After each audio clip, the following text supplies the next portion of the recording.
Assalamualaikum and good day everyone. Today I will be presenting our project titled Phonoplay, a Chetti Sound Museum.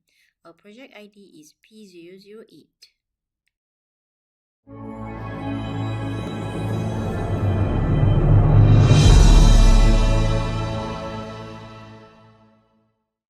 This innovation is a prototype mobile app that transforms sociolinguistic research into an interactive learning tool designed to preserve and revitalize minority languages.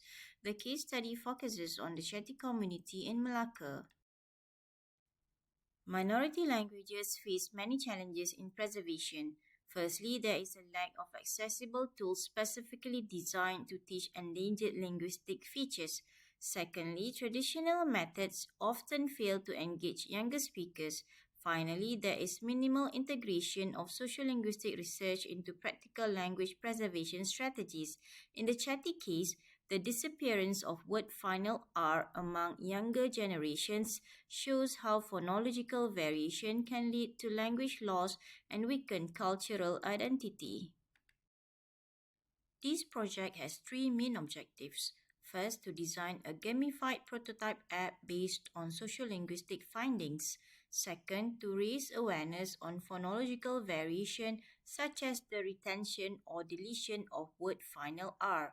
And third, to provide a framework that can be adapted for other minority and endangered languages beyond the Cheti case. Phonoplay is a mobile prototype with three main components. The first is pronunciation practice, where learners receive instant feedback on how they pronounce words with the target sound. The second is a gamified learning pathway, where learners progress through levels and earn rewards, from simple recognition tasks to advanced style shifting exercises. And the third is cultural integration, where words and phrases are practiced in meaningful cultural contexts, such as songs, proverbs, and oral histories. The app development followed a lightweight and accessible methodology. First, phonological examples and cultural content were selected from Chetti's page. Second, the app interface was designed in Unity, a free development platform. Third, speech recognition was integrated using open-source APIs. And finally, gamification features like badges and points were added. The project is expected to show three key findings. First, gamification can significantly increase learner engagement with minority languages. Second, it can reinforce cultural identity among younger speakers by embedding language in meaningful contexts.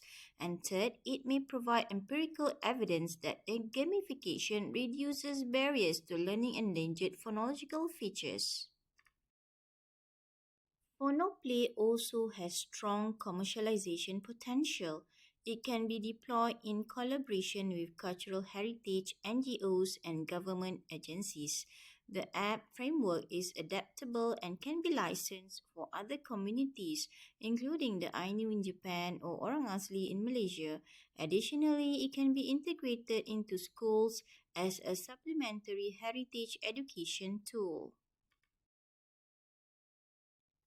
The novelty of Phonoplay lies in combining sociolinguistic research with gamified educational technology.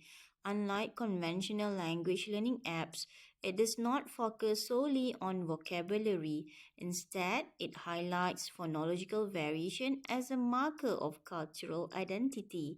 This approach offers both a new research-based method and a practical tool for revitalizing minority languages worldwide.